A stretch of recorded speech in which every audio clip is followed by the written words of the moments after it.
Hello, everybody, and welcome back to Disc Coverers, the only podcast online, as far as we know, that reads, reviews, and ranks all 41 of Terry Pratchett's seminal comic fantasy novel series, The Discworld.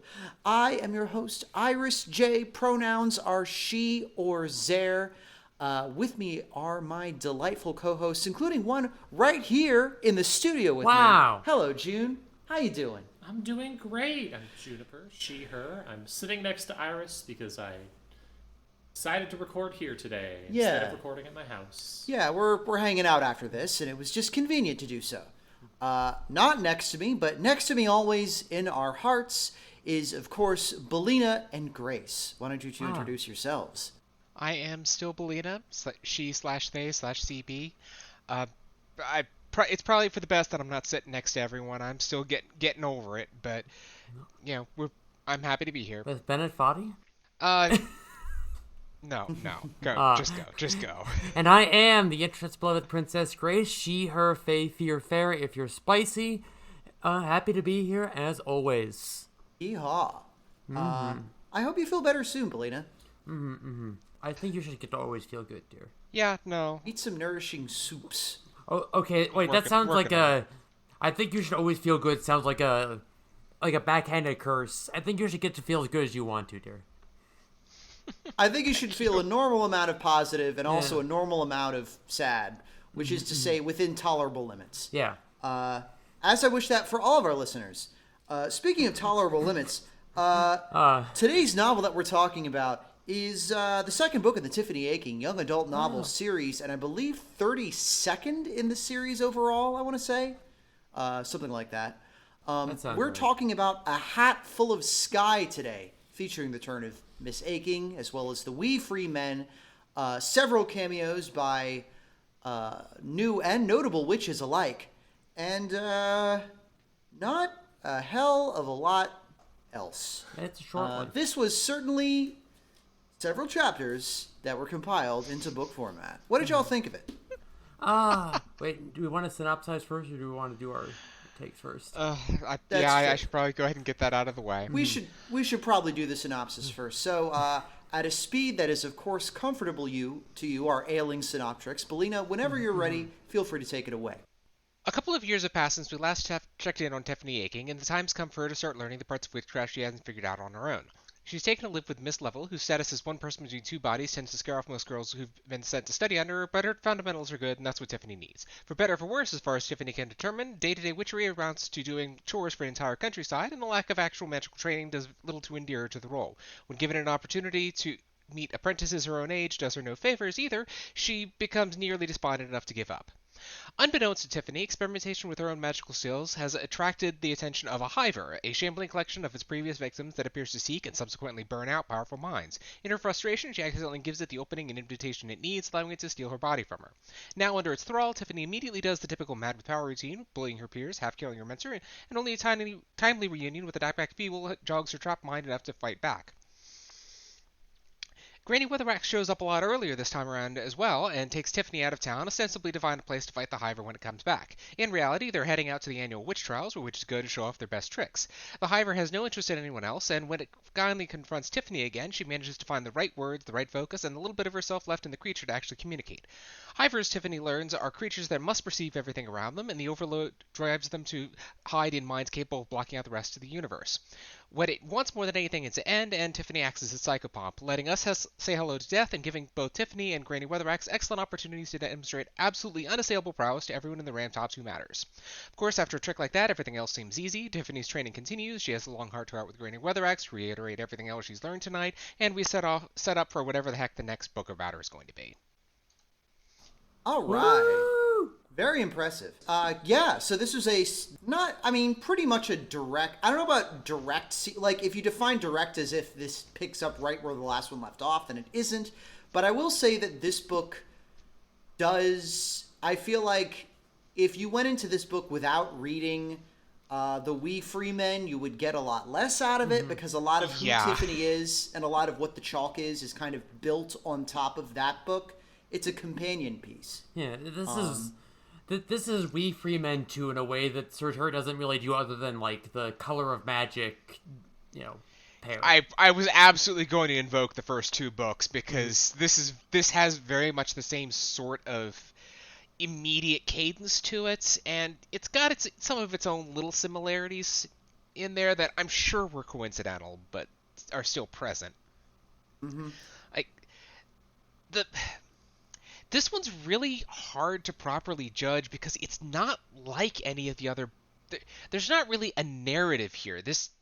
I said elsewhere that this feels a lot like Terry was trying to write an instruction manual more than he was trying to tell a story. An instruction manual for what, pray tell? I don't know because it's. I think it's more of a war manual. Oh my yes, god! Of course. Nice.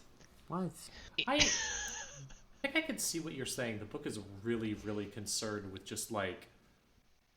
It has a lot of weird little bits about how witches work and ideas about look at this witch character and look at this witch character and look at this character. There are orders of magnitudes more witches active in the Ramtops than we ever knew about, apparently. Yeah, we're a long way from witches being very solitary, lonely souls hidden out in the woods and shit. Remember the early books when when Granny was complaining about how slim pickings were these days? Yeah, not anymore, I guess. They do talk about how there's something of a witching renaissance going on. Huh. Yeah, but there's also just a lot of like witch characters that Pratchett obviously added and came up with as like he developed the universe. It likes people like Miss Level and all of these characters where it's like, well, I mean, I feel like witches have probably been everywhere. They're more of a staple now. When in the first few witch books, it was very much like, there's 3 witches. And that's about it, probably. Yeah. You're lucky if you find another witch. Maybe there's other ones vaguely alluded to. This book has a bunch that just show up. There's like a witch convention, the witch trials, where you go and show off your cool witching. Extremely funny name for your witch con, by the way. Yes. But also, like, the idea of a trial where you show off how you're doing witching feels almost completely antithetical to the kind of sort of vibes that the witches had in Weird Sisters. It feels preposterous, the idea that witches would get together to show off their skills to each other, even in, like, a headology sort of sense.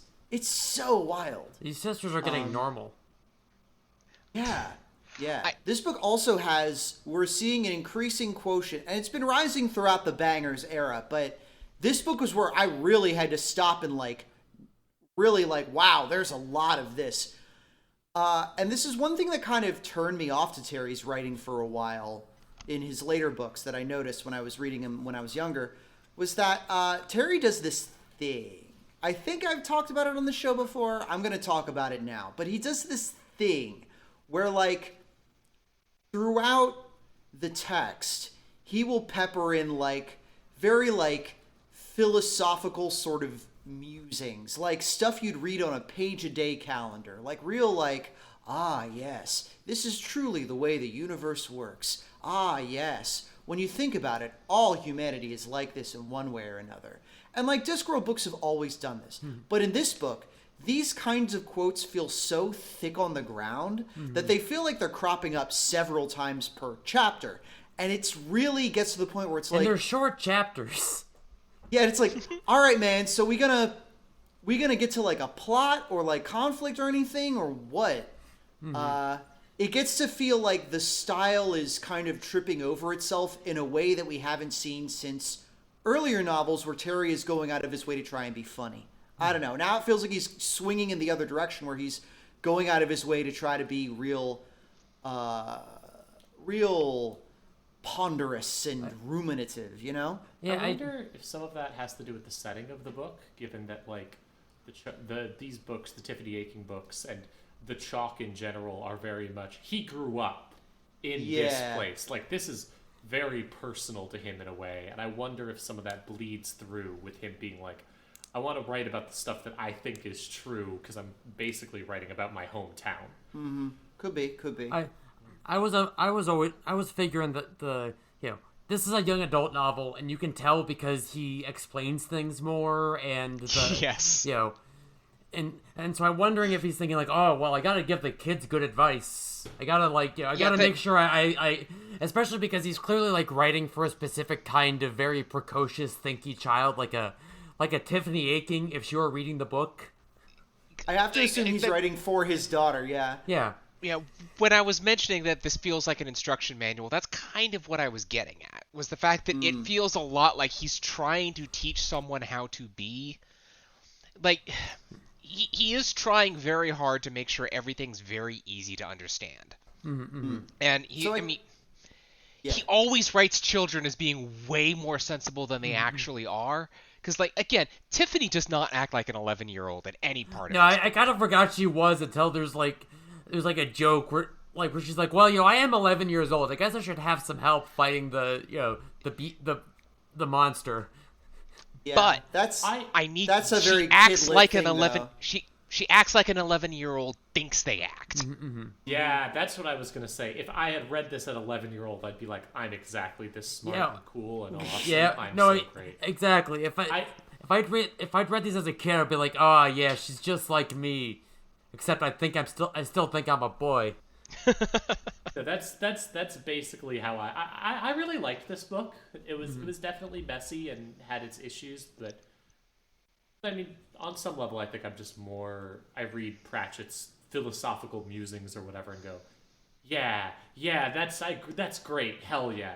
But also, like, the Tiffany Aching books have been really fun to read. Just reading them and thinking, dang, if I had read this as a kid, I would have thought she was the coolest hero ever, that I was just like her. Because I was so smart and wanted to do everything so smart, just like her. If you're a thinky, precocious, bookish child, like I think a lot of us were because we're on this podcast, I think she would really appeal to you. Yeah, I wouldn't know anything about what that's like. Yeah, Tiffany was real, was cool in this one. Mm-hmm. It is, I do love that we get to see her get possessed and break bad for a little while. I will say it's interesting that this is the second book where Tiffany hasn't really done anything wrong. Like, Tiffany's had two big adventures. And Tiffany hasn't done anything wrong. She didn't do it, but, like, you can read these books and you could say, well, she didn't mess up in some huge way. A lot, like, usually in a young adult novel, and a lot of the ones I've read, the main character makes some horrible mistake. I mean, the stereotype of, like, the movie Labyrinth. You say, I wish the Goblin King would take my brother away. Toby away. Yeah, and then you have to deal with the fact that, sure, you didn't mean it, but you've made a horrible mistake. But this is two books in a row that have similar feeling plots in how they do things, and the main character doesn't really do that. They don't make a huge mistake. Tiffany's only mistake is being sad and hunted by a horrifying monster. Yeah. Like, she doesn't own a mirror, and that's the mistake, I guess. Right. So it's just interesting. I mean, in a way, it's part of something that I know as a kid I would have really enjoyed about these books, because I always found the whole thing of, like, oh, you messed up, now you have to pay for it, really stressful, because I was raised extremely Christian, and all that guilt, not good for your brain. So having a book where the main character is trying her best, even though she's not really at fault for this, would have been great for me. I would have loved that. But it's a really strange difference to a lot of other young adult stuff I've seen. Yeah, it's not what you'd expect. I do want to point in, especially because, like, the climax of this book is very much her trying to find out what is the third wish. Like, she has some kind of hunch of that's the actual secret of this, and the third wish is always the one that undoes the damage of the other two. But, like, it feels like he came up with that and then forgot that he had those paragraphs in there, because it doesn't really feel like it ties into this, because, like, the Hiver isn't calling it a wish fulfillment thing. Is I see where it was coming from, but it just didn't fit the rest of this. Yeah, it felt weak. I felt like, okay, I mentioned that if this felt like it had a little bit of the light fantastic about it. Just specifically, and I know that I've said this more than once, the Hiver feels like something that crawled out of the dungeon dimensions and has been trying to figure out what to do with itself this whole time. Yeah, I can see that. I don't... We never really get any proper insight into what this thing is, because that doesn't matter. It doesn't matter where it came from. It only matters that it's here now and she has to deal with it. But very much just felt like Terry thinking about the weird things on the outside of reality that don't know how any of our things work. And it just being driven mad from thousands of years of being forced to exist and see everything, and it just really just wants to go home is the wrong way to look at it, but not the worst way to look at it. I feel like there was a really good through line of like the temptation and being your worst self, and then the ending of realizing that you have to make this creature, you have to help it die basically, because that's the thing it doesn't know how to do and all of that. But the wishes thing just was kind of tacked on in a weird way. It didn't really fit. Like, there was an amount of... I can see what Pratchett was trying to do. I could see the plot that was supposed to be there. Like I said, you make a wish, then you regret it later after you've seen the harm, and now you see that maybe this creature made a wish, or maybe you have to set, but it doesn't connect at all. No, it doesn't because really connect. Because like it was what you were saying earlier, where Tiffany doesn't really fuck around. So when she finds out, it's just like, oh, she's just finding out without the fucking around component of the classic ironic wish fulfillment. Yeah, thing. Because Tiffany already knows. Like, she's even early on, she's like, she already knows extremely well that, like, yeah, you think these things, but you don't act on them, obviously, because, you know... Yeah, we live in a society. Yeah, you might feel a little unappreciated for the things you do, but, like, you continue to do them because, like, that's your deal with society. She's already had the conversation with herself about, yes, I am tired of being nice. No, I will not go apeshit. Thank you very much. There was no B-plot in this book. No. The closest thing we had to a B-plot was the Feagles trying to get to her. Yeah. Which met up with her halfway through the book. The Feagles really didn't have a lot to do in this book. I mean, they were had there. some funny jokes. Yeah. I liked their stuff. They solved some mysteries. They dressed up as a guy. He learned how to read. Bits. Rob, anybody learned how to read? Maybe I need to readjust from the first book, which was literally all about them, to now, which is only has them as kind of collectively a side character. Yeah. Which is fine, I suppose. But, like, once again, having said all this about, like, the weird structure of the book and how it didn't make sense, I guess I grade these books on a curve where I think about how would I have felt about this as a kid? And my answer is still, dang, I would have read this book about this girl fighting an abomination from the beginning of time by being a smart, down-to-earth witch who just thinks things really hard, and I would have thought that was the coolest thing I'd ever seen in my life. I liked this book. It's just the problem is I'm trying to sit here and defend this book, and I'm coming up empty a lot of the time. Yeah.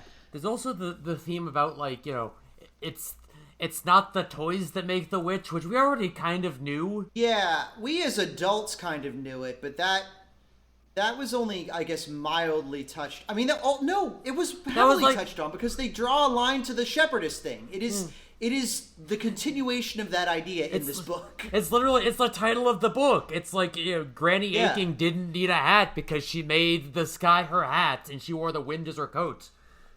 I mean, I have to forgive it because, again, this is a young adult book. This book is trying to teach lessons. Yeah. And you know, you just by definition can't assume that everything's already set in stone. That's a good point. I'll take that. Right. I am going to make one tiny little just Discworld mud aside here. Please because do. when you set your character to be a witch, at the start you do need a billion stupid occult bullshit up on your person to do practically anything. You will try to cast a spell and it'll say, no, you can't do that. You need to have an occult bangle on one hand, and you need to be wearing at least 2 silver rings, and you're going to need at least 3 dribbly candles on your person. And as your character gains levels and gets up to higher skill points, you need less and less of that crap to actually do your job. To the point that something that used to require hundreds of dollars in components, now literally you just drag your foot in this to draw a circle in the dirt, and that's enough. Extremely good. Okay.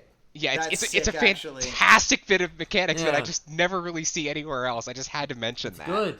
That is really cool. That's great. Yeah, I will say that, like, this book does give me more details on, like, day-to-day stuff with witches, and also with Miss Level. I did like Miss Level a lot because she kind of gives you what I wanted from Miss Tick in the last book, which is what's a day-to-day regular witch's perspective outside of the witches we've already seen. What's the task like at the point of this book? And by the point of this book, it's kind of like you are like a country doctor sort of situation. Yeah. I loved Miss Level. Not just because, like, at this point, having an extra body is about my ideal even more than shape-shifting, because I wish I had more time. I'm going to be real here. I cut out something from the summary of saying that I'm sure she seems unusual to a group of podcasters who have not all actively fantasized of having her exact deal at some point in their lives.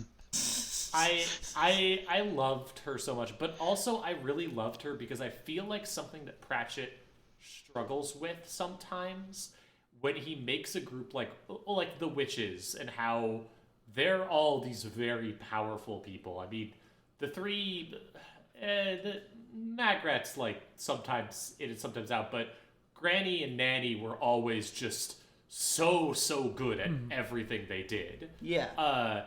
And now we have Tiffany, who has basically every problem she comes up against, she finds a way to beat in a way that no one could possibly imagine. And it feels like a lot of the times when Pratchett's introduced a lesser witch, they've either felt not that great, very kind of lesser and don't matter that much, or like, well, you're comparing them to the greatest the witches ever, so they must be as good.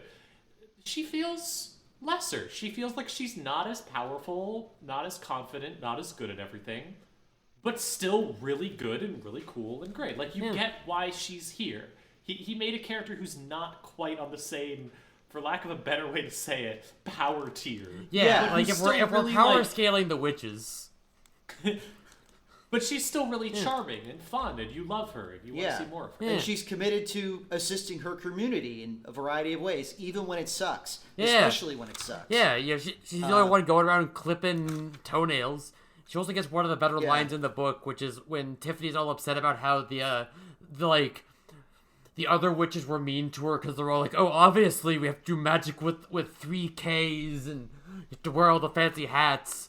She's comforting Tiffany. She says something like, well, you know, sometimes it helps to talk about it. Okay, it might not, but as a witch, I'm naturally curious. Yes! And I want to know.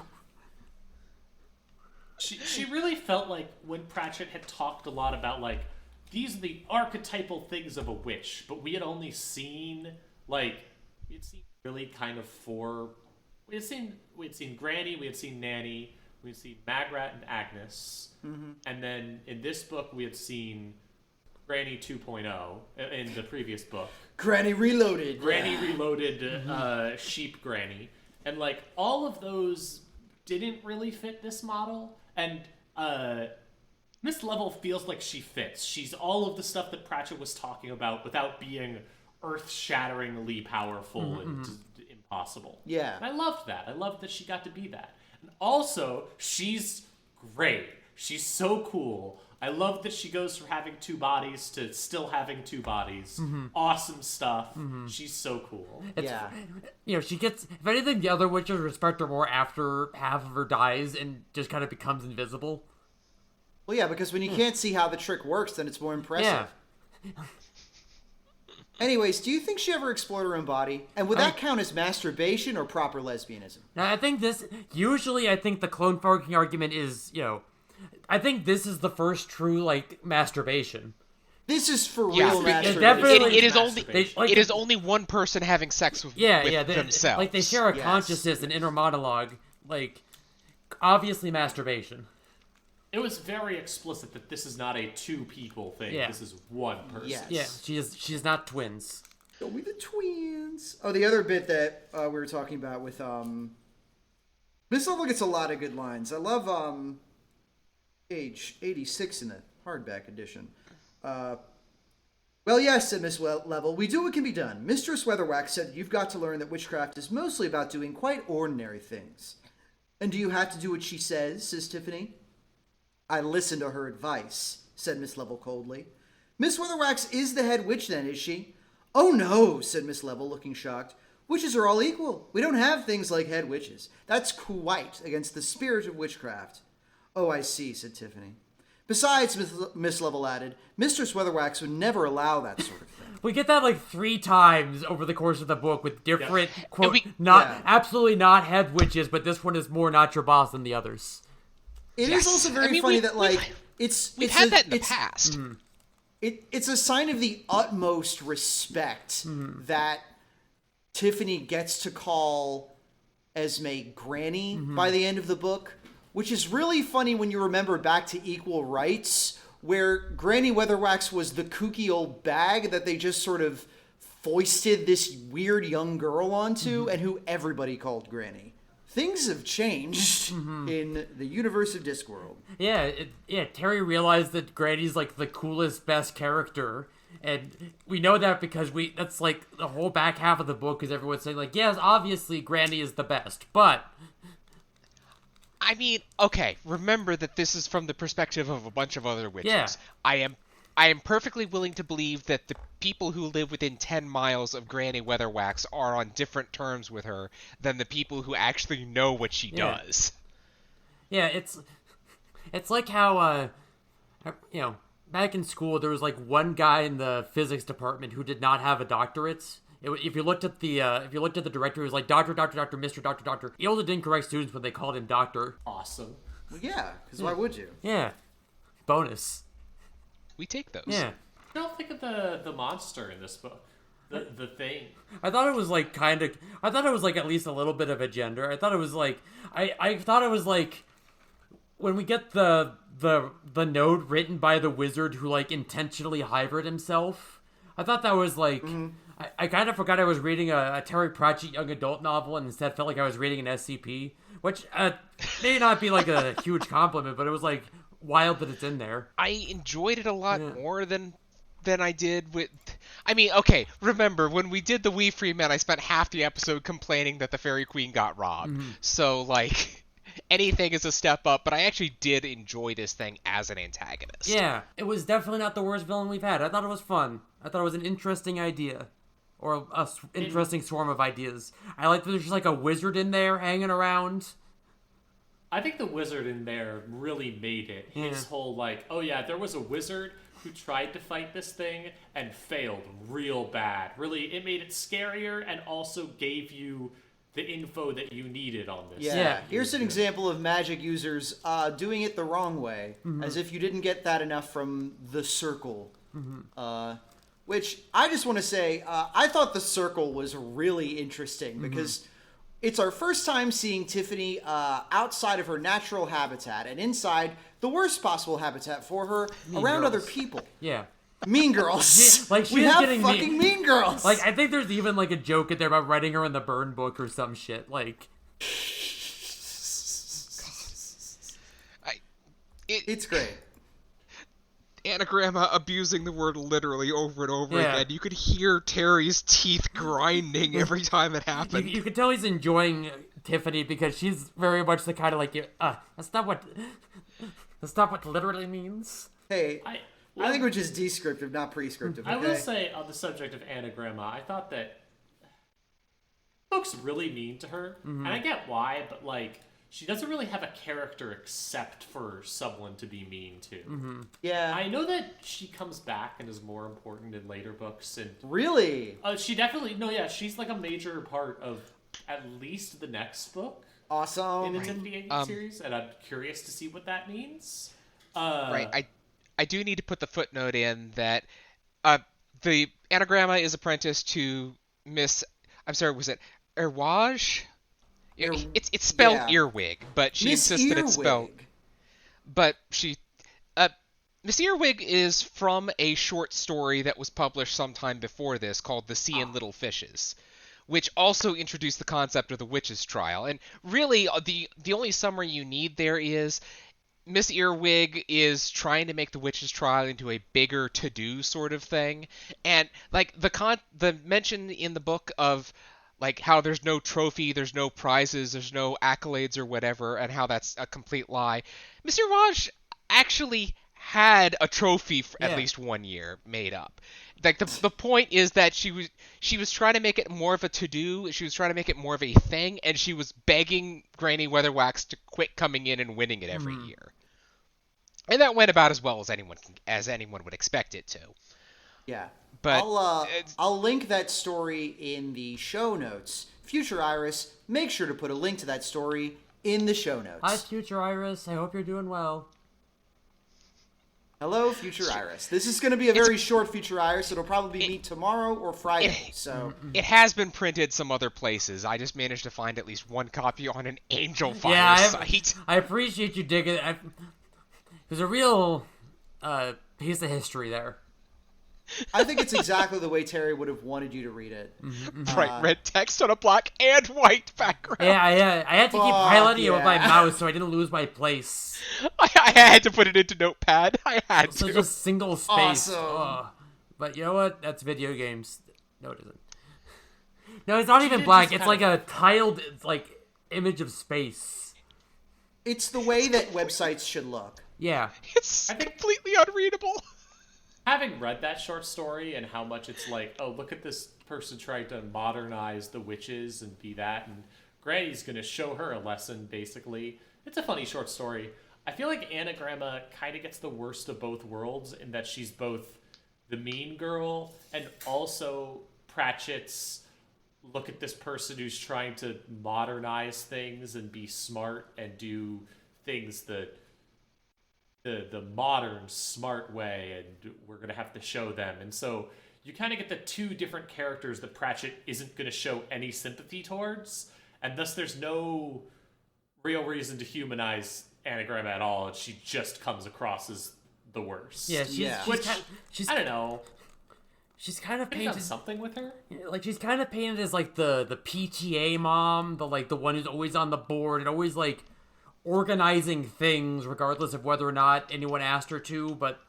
And there's upsides and downsides to having that person around. But it is definitely a type of guy. But let's be honest, it's almost always a woman. She's a product of her environment. And unfortunately, the book doesn't give her a chance to get out from under that.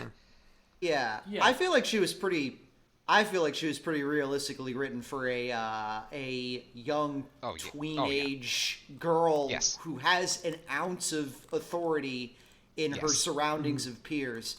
I think that was pretty believable.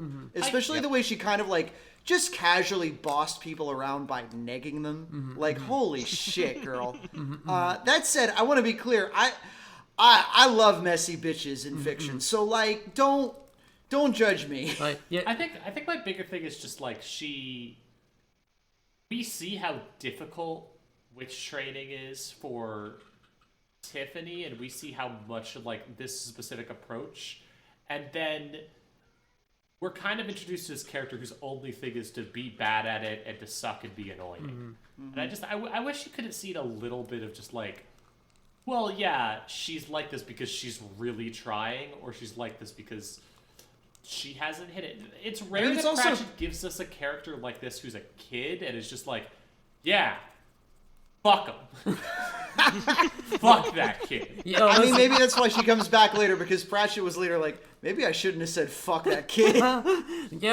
Sometimes a teenager is rude to you and it just pisses you off in a way that you can't articulate, and it just I think maybe more realistically, parents, if you're listening, you know how you hear about a kid being mean to your kid at school and you immediately make that kid out to be the worst possible kid on the face of the earth? I'm thinking of the one particular Fever Ray song off the latest album, Modern Romantics, that Karen Dreer literally wrote when her kid was bullied in high school. And they were like, I'm going to name this kid specifically in this song and say that if this kid, if he keeps bullying my kid, I'm going to come to his house and beat the shit out of him. Damn. And then they got Trent Reznor from Nine Inch Nails to do production on the song. Holy and it's shit. great. That's No one ever did that shit for me when I was bullied. They changed the kid's name at the last minute because they were like, the record company probably won't like it if we call it a specific kid. Yeah, understandable. But it's fucking awesome. Yeah, honestly, hell yeah. Even it out. Yeah. Like, honestly, when I was in college, some teenagers were rude to me once, and I still haven't forgotten it because, like, what are you gonna do? Like, they're children. You're an adult. You can't, like, do anything to them. You kind of have to take it. That is your role as an adult. The teens are allowed to be kind of assholes. Too. Yeah. That's the social contract. But you can write a story about how those kids are assholes. Yeah. Plus I'm an adult. I can drive a car and have a credit card. Yeah. I don't know. And grow tits. I don't know. There's benefits to it. Yes. Anyways, it's interesting. I'm excited to see where she goes. I also feel like Anagram is really like a product of Miss Earwig's training. Yeah. Which like really gets into like that was kind of the thing. Maybe that's just the opinion I have because I'm an adult. Like reading this, maybe I wouldn't feel this way if I was reading this as a kid. But as an adult, I'm like, dang, this kid really feels like the person she's training under is fucking her up, and like, I feel bad for her. Yeah. But I also feel bad for every fictional character I've ever met. So it is interesting that it does kind of frame witch training. And the first book sort of did this, but this really does this, where it's like, witch training is like kung fu schools. Yeah, I was gonna say. Where it's gonna come down to who you learn under. And if you trade schools, like Tiffany kind of does at the end of this book, from Miss Level to Granny Weatherwax, then that's like you're creating a hybrid form of that martial art. What I'm saying is, it's a fucking waste we didn't get a young adult novel about like a young history monk, because that would have been the shit. That would have been so fucking... That would have been the book that I would have gone apeshit over as a kid. Like a kid monk who has to control the flow of history, that's so fucking ill, though. But that might be a little too far afield for the kind of... Like... stories that Discworld is about. Sir Terry, you could just make the Karate Kid. We would have loved it. Yeah. There's so many fun things that you could do with this. I mean, still to this day, I am constantly coming up with random pitches for, hey, I've got an idea for a Discworld video game or a Discworld short story or something. I do it constantly. There's so many fun things you could do. And I also think it helps that the estate of Terry Pratchett has said no to so many spin-off side projects after his demise that, like, we get to imagine that. And we don't have to deal with, like, a Star Trek situation where we're just over-glutted with the worst possible interpretations of the media we love. We don't have Discworld 31. I was gonna say, my God, we don't have like an alternate universe Discworld where we have the fascism girl boss. Yeah. Oh God. It's interesting because I was about to be like, well, what did y'all think about this other thing? But there wasn't that much else in the book. Well, we had what's her name? The new Kelda. Jeanne? Oh yeah, Jeannie. Jeannie. Yeah. She was cool. Yeah. I liked her. Yeah. I felt a little bit weird about how the book is like, she's basically a young girl who's scared and away from home. Also, she's a married woman, and also she's about to lay eggs for the rest of her life and be trapped here forever. Yep. These are all things that are true. It kind of sucks to see a character who's kind of doubting her role in that, and then it's like, well, in this case, rigid gender hierarchies are important. Yeah. Anyways, it's okay. It's okay so long as you're doing a matriarchy. Then it's. I guess. We at least got a good joke about it because early on, Jeannie is like mad at Rob anybody and doesn't want Tiffany hanging around because they were extremely briefly engaged in the last book, and she gets over it, which is nice. But like, there's a decent joke about like yeah, it was bigamy. It wasn't that big. It was only for like a few minutes, but yeah, that was good. I enjoyed the stuff with the Feagles. Their jokes were fun. Them like giving gold all over the place. It's the average joke that Pratchett loves to make, which is people will put up with a weird asshole if they have money. Yeah. No matter what. That beats everything. They'll put up with 50 Feagles in a trench coat if they have a king's ransom. This should be the plot of the Discworld Elysium game. Just rely really heavily on this. Like in Disco Elysium, there's like text that is literally as a hint.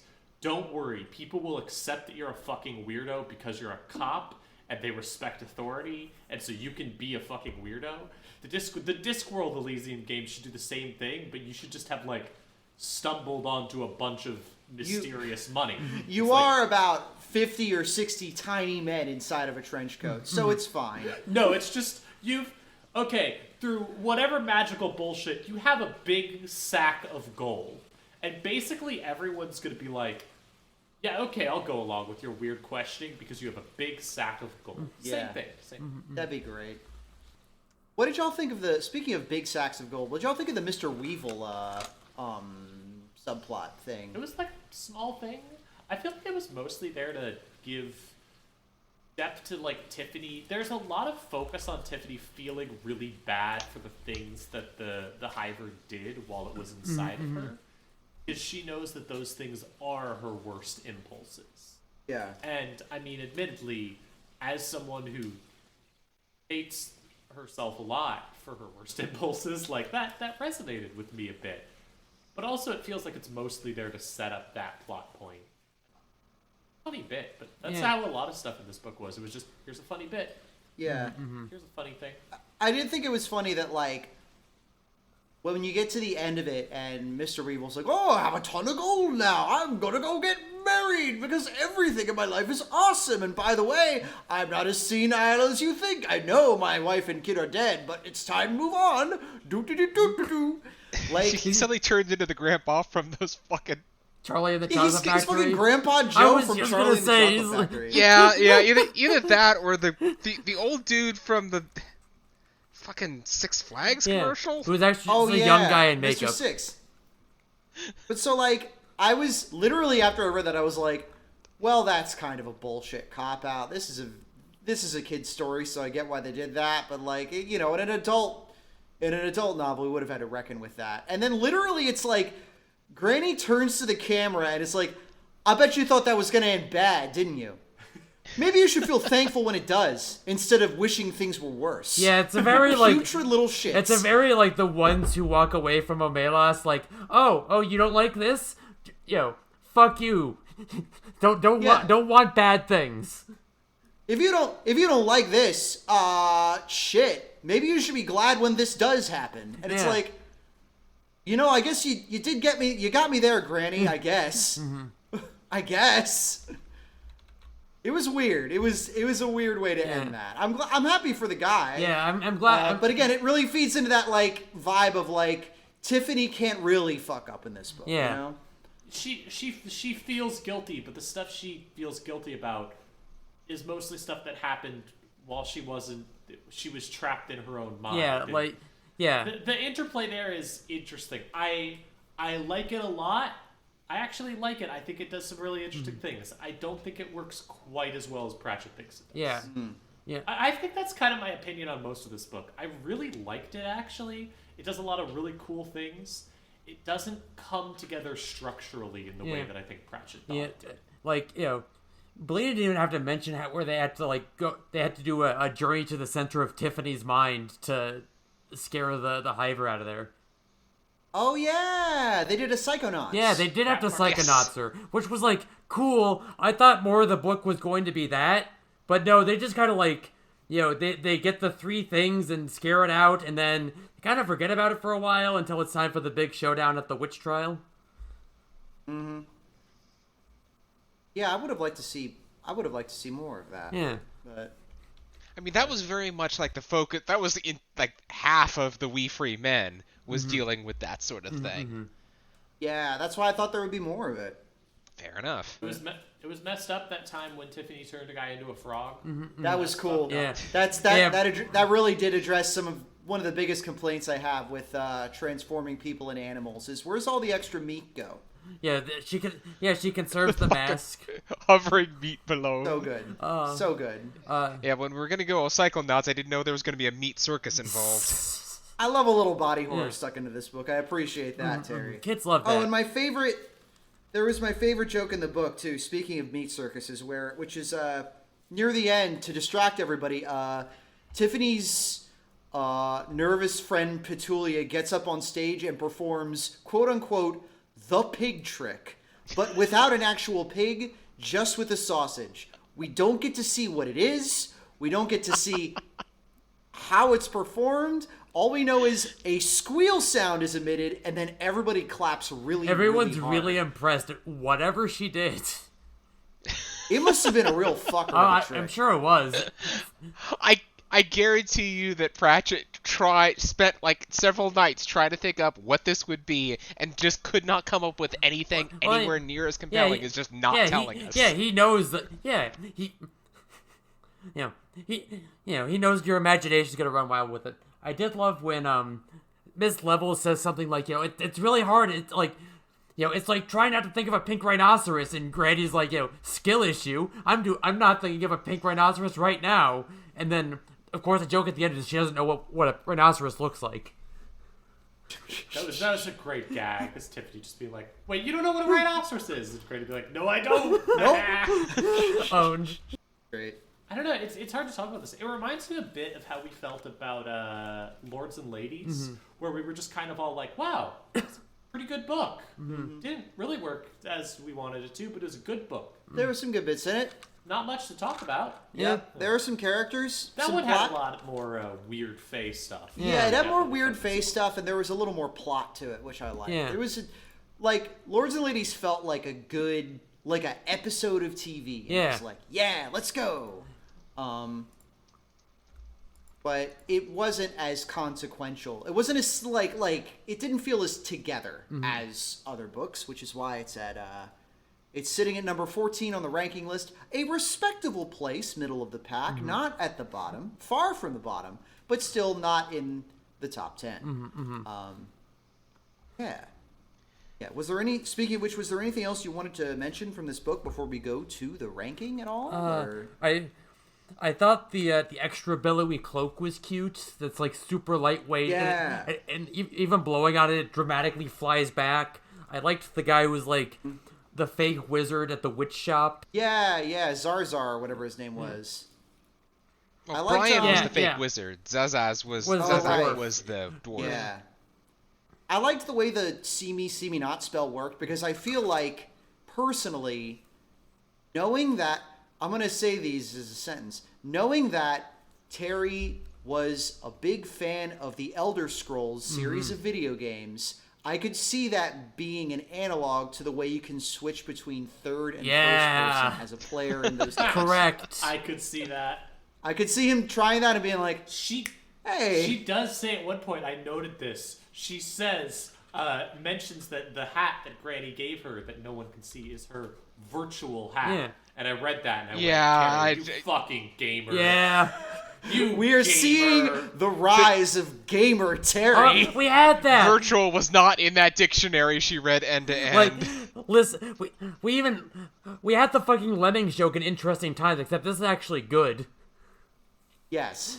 The continuing rise of gamer Terry. There was a passage in my book that was actually somebody who I buy these books used off of A Libris for as cheap as possible to see what the Winds of Fate will give me.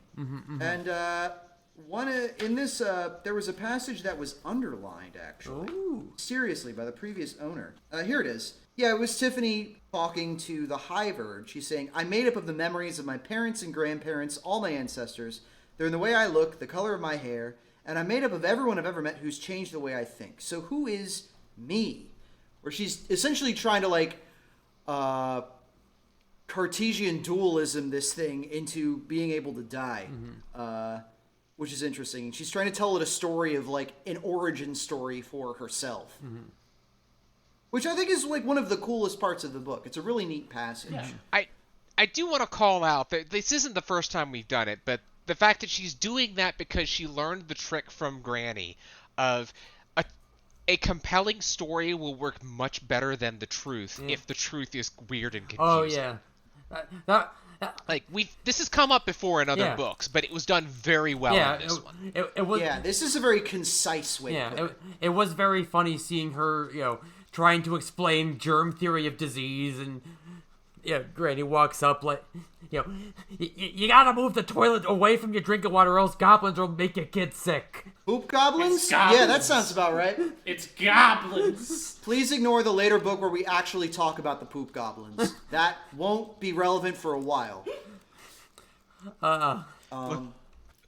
This is the Discworld. That's how these things can both be true at the same time.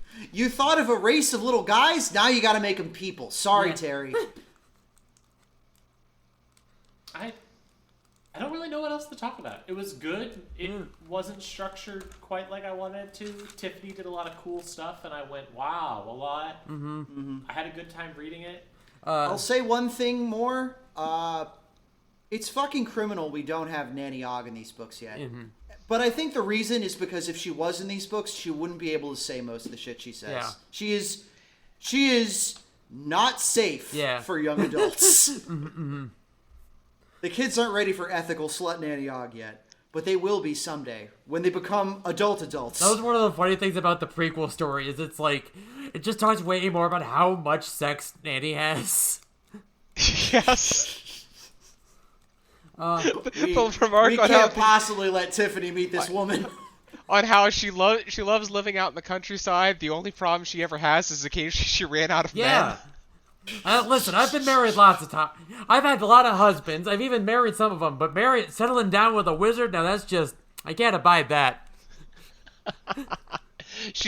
Her personality is way too big for what this book needed to be. Yeah, listen. One day, someone will have to give the talk to Tiffany. I mean, she knows. She's worked with sheep, but like... Okay... But that's going to be a different talk than the talk Nanny gives her. And that talk is going to be one that we cannot print in a children's book. Listen, girl, you know the mechanics, but, like, you got to learn the dance. Listen. There's this thing. There's this thing about a wizard's staff, right? It does have a knob on the end. There's these things about hedgehogs, right? We have some songs to help you remember things, but you cannot repeat these to your family at all. Anyways, pretty good book. Let's quantify exactly how good it is, though. Also, there's a guy in this book named Surly Bottom. I thought that was funny. That is good. Can I just suggest that we just start, is this better or worse than the We Free Men? Yeah, I was going to say, we're starting at We Free Men. Would you say you thought this was a stronger book or a weaker book than We Free Men? I'd say stronger. I'd say stronger. I want to say it's stronger. I really want to put it at point 13, to be honest. Yeah, if nothing else, there's like more witches in this, which is good. I did like that. I feel like it. Usually I'll give points for being a cohesive narrative over points for good bit writing. But we've had exceptions to that before. That's why Reaper Man is still at number 9, despite being half of a fucking amazing book and half of a mid to pretty good book. I would agree that I think, while I don't think it works without the We Free Men, I do think it's better than We Free Men. I'll say it's building on top. Yeah, because like... Do we think it is... Yeah, sorry. No, I was like, because it's definitely, I would say it's definitely worse than like Men at Arms, right? Yeah. Would you say it's better or worse than Thief of Time? I'd put this below Thief of Time. I think I agree with Belina. I'd put this at exactly 13. It's slightly better than the We Free Men. It's got a little bit more plot. It's got a little bit more stuff going on. It's a little bit spookier. It's a little bit more interesting. It feels... This also keeps up the parallel between We Free Men and Hatful of Sky, as Color of Magic is to Light Fantastic. Yeah, kinda. Yeah, you're right. Yeah. So yeah, we'll put this in at we'll slot this in at number 13. Like I said, very respectable place on the list. It is in the upper half of the ranking. That is awesome, frankly. Yeah. I really do hope that one of these young adult books does do does actually top Amazing Maurice. I don't want his first young adult to be the undisputed best. I feel like in maybe like 2 books we could get to that point. I don't think we're going to hit that because I know that eventually we're going to hit. There's only 3 more young adult books. Yeah. And the last one is the one that was the last posthumous, book he ever wrote that was posthumous. Isn't actually finished. It's like half finished. That's a shame. I don't know if we're going to get there, but like, I don't know. I mean, the thing is, all of these are books I really enjoy. Both of these, like, I can't complain. I about like them it. It's just that we had such an incredible start, and I just don't want that to feel like a fluke. Yeah. That's well, fair. I will say this. Oh, at the very least, the upcoming young adult books will have some stuff that will make you go, "Oh shit!" About them. I haven't read. One thing I'm so excited for. Being a total novice to the Tiffany series, I am excited for that. I know which character shows up in them, and I'm very excited. If Terry wanted something to top the Amazing Maurice, he would have written more books about mice living in a people society, the best literary genre. Take notes, current authors. We'll have an even number 1. Maybe we'll get the even Amazinger Maurice and his PhD rodents. They finally went back to grad school. But yeah, this has been Discover as you've been listening to us. You can find us at discpod.fun. You can find us on social media at Discpod, on Blue Sky. We're on Tumblr now. You can visit us on Tumblr. Hello to our Tumblr fans, by the way. Really excited to join the internet's #1 site for niche and over-obsessive fandom exercises. Really, really pumped to get mixed in with all of you super Hulock diehards. When you put it like that, it's really shocking we weren't on Tumblr already. Yeah, well, we had co-hosts, which was Tumblr but better, but now we don't. Yeah, I was sitting here biting back a joke of Tumblr, the world's second best co-host. Yeah, well, next to co-host. Well, we'll have to bully photography Matthew even more with his exploding hammer car. Yeah, Jesus Christ. But yeah, you can find us there, and you can find us on email. Wow. Email in your inbox at disc@hypnovire.us. That's DISC at HYPNOVIR. You know, the thing about email is that it's really just like the Fediverse. Yes. Oh, and we're in the Fediverse too. Thank you. queer.party/discpod. Thank you for happy to help. It's Grace. really just like email. It's really just like email, and vice versa. Next book we're going to be tackling is Going Postal. Yes! Oh, I'm so excited. One that I hear You've not read it? I have read it, yeah. Okay. Of course, I've read it. I've seen the movie. Like, Iris keeps assigning me the guy from it. I would hope so. I'm sorry that I keep pointing at the WrestleMania sign that is going... No, yes. I appreciate it. I'm reaping the rewards of being loved. It's true. If you read it and then you're like, this book sucked, fuck this, go die, suck my balls, I'll be like, okay, yes, I will suck your balls. But also, we'll agree to disagree because I love this book. But I think you're going to like what you see. I'm excited. I'm really excited for a number of reasons for this book. It's, oh my God. I'm literally probably going to start reading it after I post this episode because it's one of my favorite Discworld books. And yeah, there's that, and then there's like, I think one more Tiffany Aching, and then there's Thud, and I think most people consider Thud to be like kind of the end of the Bangers era. We're starting into like the Sunset years. It's complex. Yeah.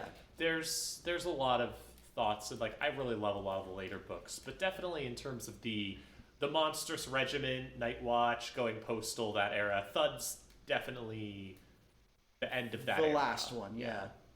Because after that we get into the sequels to Going Postal, and those are a little less. Yeah.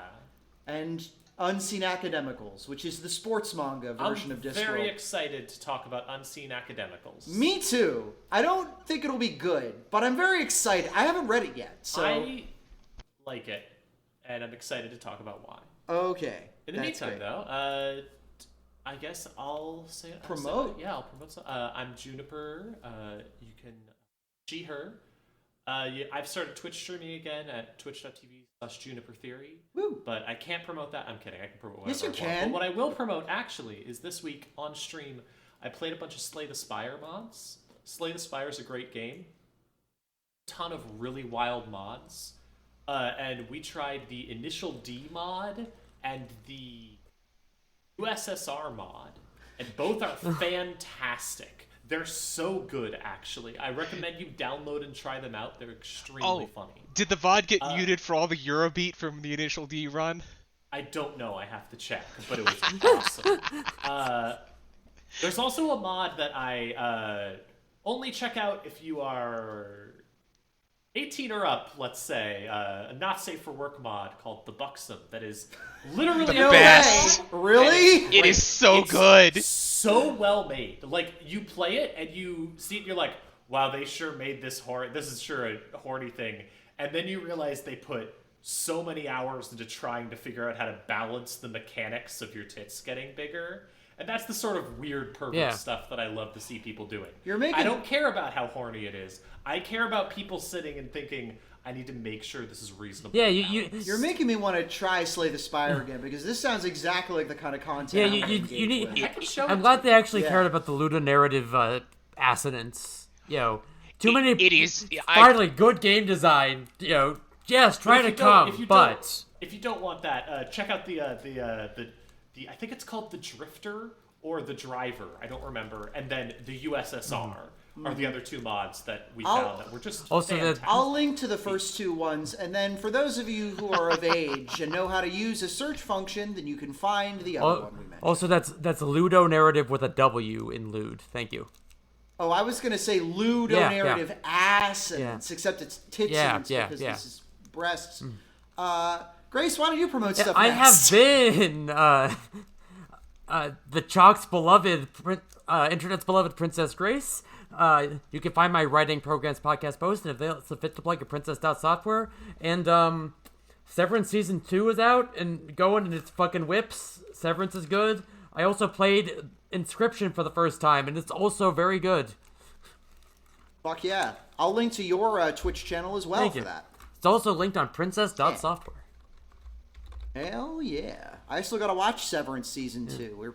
We're going to Japan next week, so I'm kind of waiting to start it until after Understandable. That. You'll be able to catch up quickly, and you will have somewhat less pain of waiting week to week. Exactly. Belina? I'm still Belina. I'm probably easier to find in the show notes. I don't really have anything to plug because I've spent the whole day I've spent the whole week just being out of it. Just so the only thing I can recommend is just actually getting enough sleep at night.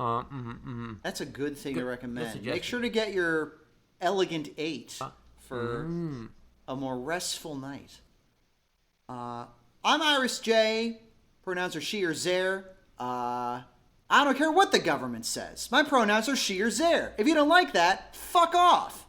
You can find me at irisj.net or IrisJ Comics on your better classes social media, including Blue Sky, Mastodon at mellify.men, Pillowfort, and Tumblr.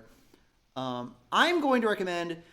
It's funny that we were like, oh, you can search porn on your own, because I am about to recommend a thing that is basically just pornography. So get ready for this. Don't watch this, kids. If you're under 18, first off, why are you listening to our show? Been here this whole Second time? off, I know we just did a young adults book, but come the fuck on. Come the fuck on. Or maybe you're just here to learn some exciting new words. In which case, maybe you're a really cool kid. Maybe you're one of those precocious youths this book is for. Oh, it's those cool babies that the McElroys used to talk about. Holy shit! Hello, precocious teens.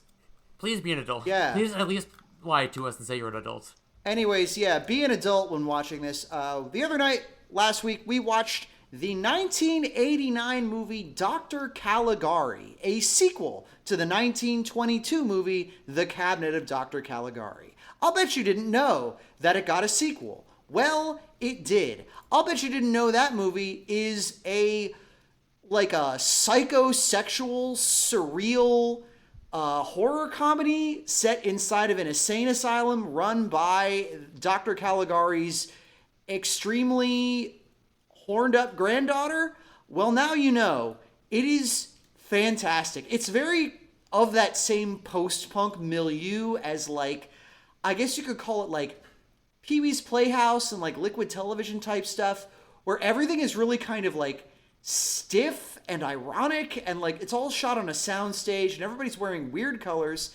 It has a lot of interesting opinions about queerness and gender that are sometimes on point and sometimes are so off point that they swing back around to being on point. It is a perfect companion piece to the movie Shock Treatment, if you know about that film. It fucking owned. It reminded me why movies can be good. I want more weird, fucked up, horny, visceral media like this in the world, because it feels like it stands as an antithesis to everything the algorithm and that monoculture wants to flatten our brains into. It's awesome. You gotta watch it. I want to watch this guy's the director's other works. He apparently directed a bunch of other weird porn movies and porn adjacent art house flicks. There was one called like Fuck Cafe or something. Dr. Caligari 3 Fuck Cafe. Flesh Cafe. That was the name of it. Thank you, Nero. Can you have a naked lunch at the Flesh Cafe? Yeah, it's on both that and Dr. Caligari are on the Internet Archive. I will consider linking to it in the show notes because, again, I remind you, this is porn. But it's really, really good porn that'll make you a weirder and better person if you watch it. So I recommend it. Therapeutic porn. Yes. Thank you very much for listening. This has been Discoverers. Until next time. Truly, it was a hat full of sky. Be good to each other and stay disking. Follow your dreams, every pony. Hey, there's a whole thing with a horse in this book we didn't even mention. The horse! Fuck! Next time. We followed a horse ambling at East Credit to Tiffany? Wait, they did though. They did. Yeah. They used the necklace for that. Yeah. I wrote that down and did not find a good place to mention during the episode. And let's get to put at the end. Shit. We don't have to talk about it anymore. Next time.